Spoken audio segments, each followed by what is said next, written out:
Do the rich people cringe and say, don't tell them that, Robert? Yes. Don't tell people what you know. Right. Keep them poor.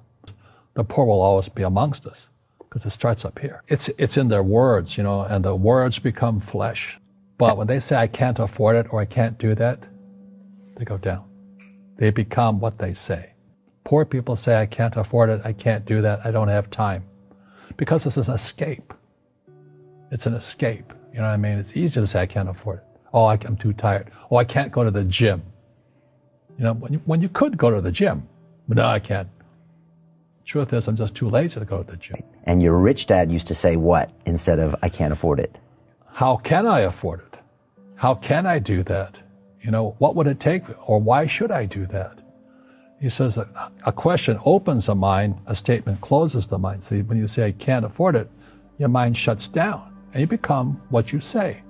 But the thing is that we become creatures of our own habits. And until we break the habit, we don't change.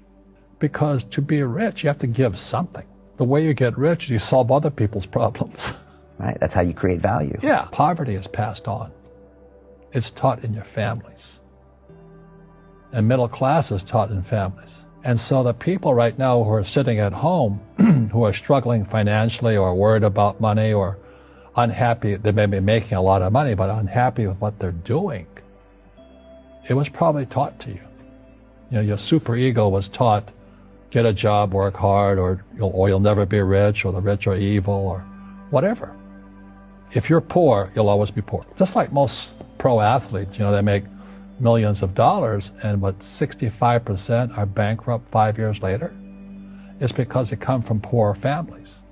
Now you tell them that, they get very angry at you. It's not, it's the rich fault. It's you guys ripped me off, and government ripped me off.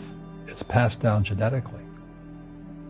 That's the frightening thing. We got to change what we teach our kids. And the average person, the reason they're poor is they haven't failed. They play it so safe. They haven't made any mistakes like they're taught in school. That means they don't learn anything. That's why the school system's actually fundamentally corrupt.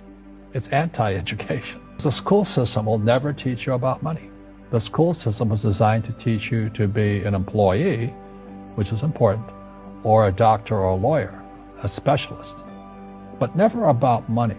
So I remember raising my hand when I was 9 years old, talking to my fourth grade teacher, and I said, when am I going to learn about money? She says, the love of money is the root of all evil. We don't teach money at school. I said, why not? And she couldn't answer me, and she got very flustered. She said, sit down, take your seat. And then I got curious. I said, why don't we learn about money? She says, go ask your father. He's my boss. My father was the head of education. PhD, all that stuff. I go home and ask him, said, why don't we learn about money in school? And he looked at me and says, because the government doesn't let us teach that subject. The government tells us what we can teach and what we can't teach. And I thought that was strange. And I said, but aren't we going to school to learn about money? He says, no, your job is to get a job. I said, but you get a job to earn money. He goes, no, you're supposed to just get a job. I went, no. Isn't the purpose of a job to earn money? He goes, you're correct. I said, so why don't I just learn about money? I can skip the job part, And he got flustered and he said,